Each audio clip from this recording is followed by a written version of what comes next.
तो मैं हूं अल्फोंस डॉडेट, एक फ्रेंच नॉवलिस्ट और शॉर्ट स्टोरी राइटर। आज मैं जो कहानी आपको बताने जा रहा हूं वो सन 1870 और 1871 के समय की है, जब फ्रांस और प्रेसिया के बीच वार चल रही थी। इस वार में प्रेसिया ने फ्रांस को बुरी तरह हरा दिया था।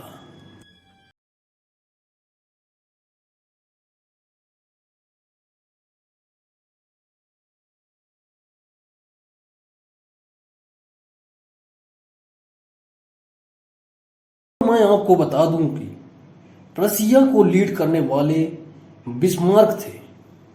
वैसे तब के समय में ऑस्ट्रिया के कुछ हिस्से, पोलैंड और जर्मनी भी प्रसिया में ही शामिल थे। इस कहानी में एल्सेस और लॉरेन के फ्रेंच डिस्ट्रिक्ट को प्रसिया के हाथ सौंप दिया गया था। आप इस कहानी को सुनिए और जानने की कोशिश कीजिए कि इसका स्कूल के जीवन पर क्या प्रभाव पड़ा।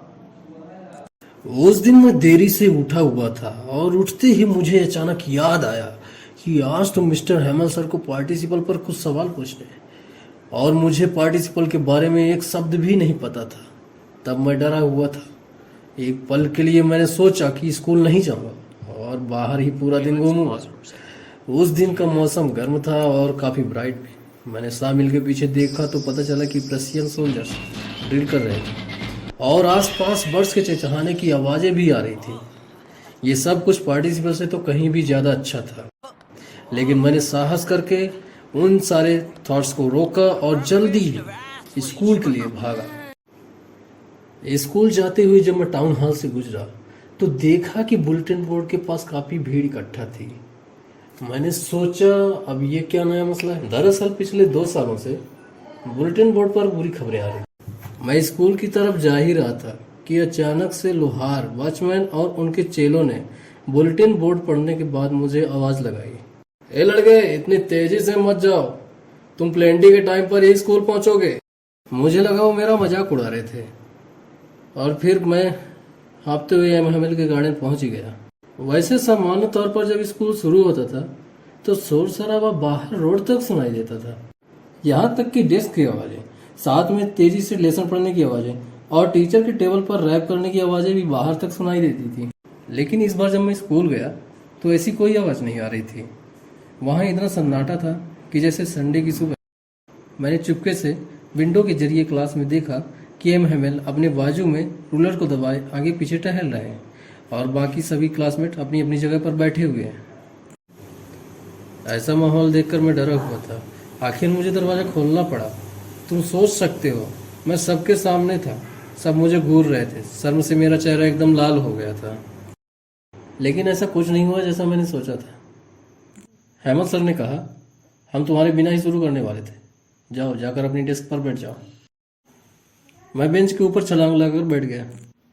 मैंने सर को देखा कि उन्होंने एक ग्रीन कोट और फ्रिल की हुई शर्ट और एक काली टोपी पहन रखी। वैसे तो हेमल सर ऐसे कपड़े किसी खास फंक्शन या निरीक्षण के दिन ही पहनते थे।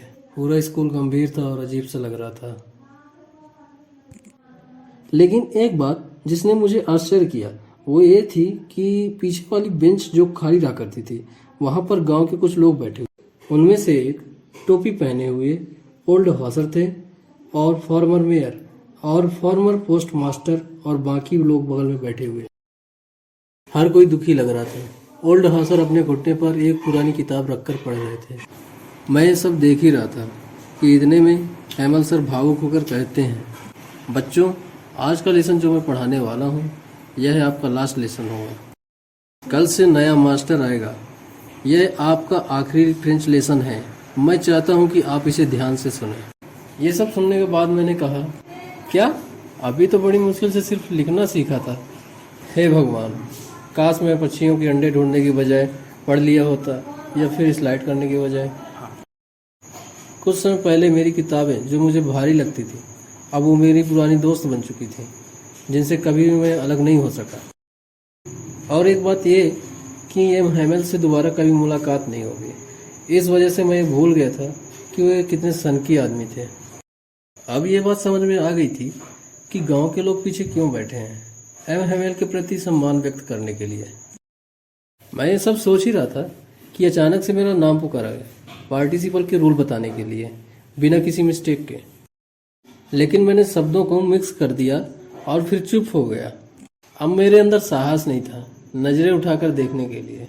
और फिर हेमल कहते हैं, मैं तुम्हें नहीं डांटूंगा फ्रांज, वैसे भी तुम्हें खराब लग रहा होगा। देखो ना, हम हर दिन खुद से कहते आए हैं मैं समय पर पहुंचूंगा, मैं कल याद कर लूंगा, और देखो आज हम कहाँ पहुंचे हैं। यही तो प्रॉब्लम है एल्सेस की, कि यहाँ के लोग चीज़ों को कल पर टाल देते हैं। इन सब गलतियों के चलते तुमने फ्रेंचमैन होने का नाटक किया। और खुद को देखो, अभी तक तुम ना तो अपनी लैंग्वेज बोल सकते हो, ना ही लिख सकते हो। इसका मतलब ये नहीं कि तुम खराब हो, क्योंकि सारी गलती सिर्फ तुम्हारी नहीं है।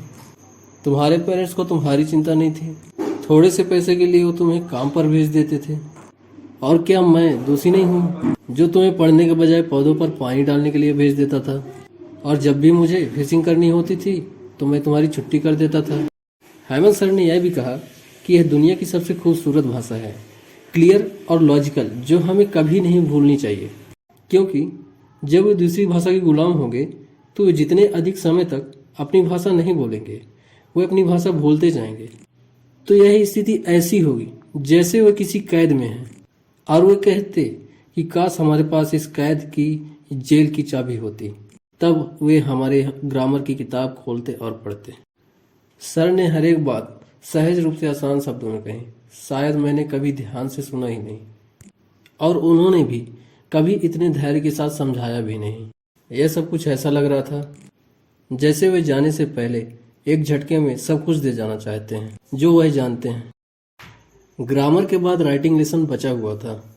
एम हेमल के पास हमारे लिए कुछ नई कापियां थीं जिन पर एल्सेस फ्रांस लिखा हुआ था। यह ऐसा लग रहा था कि रूम में हर जगह झंडे लहरा रहे हों। सब बच्चे लिखने में लगे थे, सिर्फ पेन की चलने की आवाज आ रही थी। बीटल उड़ रहे थे पर किसी ने भी उन पर ध्यान नहीं दिया। छत पर बैठे कबूतरों ने धीमे से आवाज करी और मैंने सोचा, क्या वे लोग कबूतरों को भी जर्मन लैंग्वेज सिखा देंगे? जब कभी मैंने लिखते समय हेमल को देखा तो वे बिना किसी हलचल के बैठे थे। ऐसा लग रहा था मानो जो कुछ भी उन्होंने देखा है उस स्कूल रूम में उसे दिमाग में फिक्स कर रहे हों। एम हेमल यहाँ 40 साल से हैं। इतने समय में कुछ खास बदलाव नहीं हुआ, बस बेंचेस पुरानी हो गई हैं, गार्डन में लगे वॉलनट ट्रीज बड़े हो गए हैं।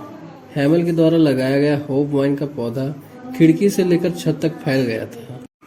उनकी बहन कपड़े पैक कर रही थी क्योंकि अगले दिन उन्हें देश छोड़कर जाना था। यह सब सुन के हेमल सर का दिल टूट गया। लिखने के बाद एक लेसन हिस्ट्री का था। पीछे बैठे ओल्ड हासर ने चश्मा पहना और अपने हाथों में किताब रख पढ़ने लगे, साथ ही रो रहे थे और भावनाओं से भरी हुई उनकी आवाज कांप रही थी। काश तुम ये देख पाते। हम सब हंसना भी चाहते थे और रोना भी। चर्च क्लॉक की आवाज आई, 12 बज चुके थे। खिड़की से प्रशियन सोल्जर के ड्रिल से वापस लौटने की आवाज आ रही थी। एम हेमल खड़े हो गए। उनका चेहरा पीला पड़ चुका था। उन्होंने कुछ कहने की कोशिश की लेकिन नहीं कह पाए। उन्होंने चाक उठाकर बोर्ड पर बड़े अक्षरों से लिखा, वाइव ला फ्रांस, और अंत में उन्होंने कहा, स्कूल को बर्खास्त कर दिया गया है, अब आप जा सकते हैं। यहीं से यह कहानी समाप्त होती है।